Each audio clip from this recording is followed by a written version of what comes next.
सितारा, जिसने कभी सोचा नहीं था कि उसे अपने किए गए गुनाहों की सज़ा इस तरह से भी चुकानी पड़ सकती है। सितारा, जो कि भाई जी के चुंगल में पूरी तरह से फंस चुकी है और पछता रही है कि उसने आखिरकार जहांगीर की बात क्यों नहीं मानी और क्यों लालच की हवस में इतना गिर गई कि भाई जी की ही गिरफ्त में आ गई। ड्रामे के नेक्स्ट एपिसोड में आप लोग देखेंगे कि किस तरह से भाई जी सितारा को टॉर्चर करने की कोशिश करता है और कहता है कि अगर तुम पुलिस स्टेशन से अपना केस हटवाना चाहती हो तो उसके लिए तुम्हें पैसे कमाने होंगे, और पैसे कमाने के लिए तुम्हें जो मैं कहूँगा वो तुम्हें करना होगा। कल रात मैंने तुम्हें कई आदमियों से मिलवाया था, लेकिन वो लोग तुमसे मुतासिर होकर नहीं गए। बेहतर ये है कि जो मैं तुम्हें कह रहा हूँ वो करो, वरना तुम्हारा अगला दिन हवालात में भी हो सकता है।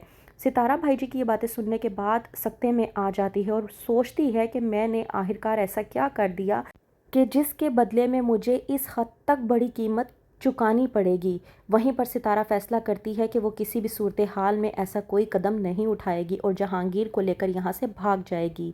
सितारा जो के कमरे से भाग निकलती है और जहांगीर के कमरे तक पहुँच जाती है और जहांगीर से कहती है कि मैं बाहर से ताला तोड़ने की कोशिश करती हूँ, तुम अंदर से ताला तोड़ने की कोशिश करो और किसी ना किसी तरीके से यहाँ से बाहर निकलो ताकि हम लोग भाई जी के चुंगल से भाग सकें। वहीं पर जहांगीर, जो कि भाई जी के आदमियों को मार कर गिराता है और सितारा के साथ भागने में कामयाबी हासिल करता है। वहीं पर दूसरी तरफ ज़ुबैर, जिसने कभी सोचा भी नहीं था कि उसे अपनी ज़िंदगी में इस तरह के दिन भी देखने पड़ सकते हैं। ज़ुबैर, जिसने असलम को अपने भाइयों जैसा समझा था, उसी असलम ने ज़ुबैर के घर पर ही डाका डाला। सिदरा, मेहताब बेगम और शहाना अपने भाई ज़ुबैर की माजूरी को उसकी लाचारी समझकर असलम को अपना सरताज बनाने की कोशिशों में है। सिदरा, जो कि चाहती है कि वो असलम से शादी कर ले ताकि तमाम तर जिम्मेदारियां असलम के सर पर हों और उन्हें किसी का मोहताज ना होना पड़े। सिदरा, जो कि ये बात जानती है कि उसके भाई का इलाज हो सकता है, लेकिन फिर भी वो अपने भाई का इलाज ना करवाते हुए कि कहीं हमारे पैसे ना ख़त्म हो जाएं, असलम पर अंधा भरोसा करने की कोशिश कर रही है। असलम और सिदरा की हो जाती है मंगनी कि वहीं पर ज़ुबैर वज़ीर से कहता है कि वज़ीर, मुझे अंदर ले चलो, मैं मज़ीद यहाँ पर नहीं रह सकता, मेरी तबीयत ख़राब हो रही है। वज़ीर, जो कि ज़ुबैर की हालत देखने के बाद परेशान हो जाता है और मेहताब बेगम से कहता है कि अम्मा, भाई की तबीयत दिन ब दिन ख़राब होती जा रही है, उन्हें इलाज की सख्त ज़रूरत है, आप लोग इनका इलाज क्यों नहीं करवाते।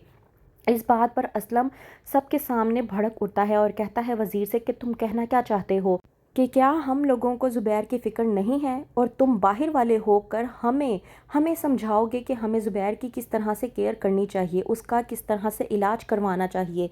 तुम बाहर वाले हो और बाहर वाले हो के ही रहो तो तुम्हारे लिए बेहतर होगा। हम लोग ज़ुबैर के अपने हैं और उसके घर वाले हैं, उसकी बेहतरी के लिए क्या करना चाहिए और क्या नहीं, ये हमसे बेहतर और कोई नहीं जान सकता।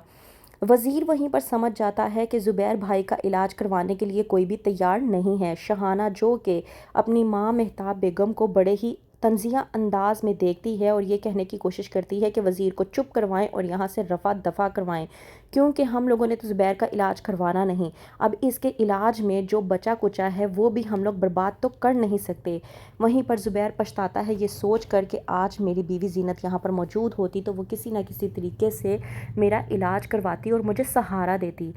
ज़ुबैर, जो कि इन बातों को सोचकर पछताता है और सोचता है कि या अल्लाह, मेरी बीवी कभी मुझे माफ़ कर भी पाएगी या नहीं। तो क्या ज़ुबैर और ज़ीनत का आमना सामना हो पाएगा? क्या ज़ीनत कर पाएगी ज़ुबैर को माफ़? आप लोगों का क्या कहना है, कमेंट में ज़रूर बताएं और मज़ीद आगे देखने के लिए देखते रहिए ड्रामा सीरियल बहकावे।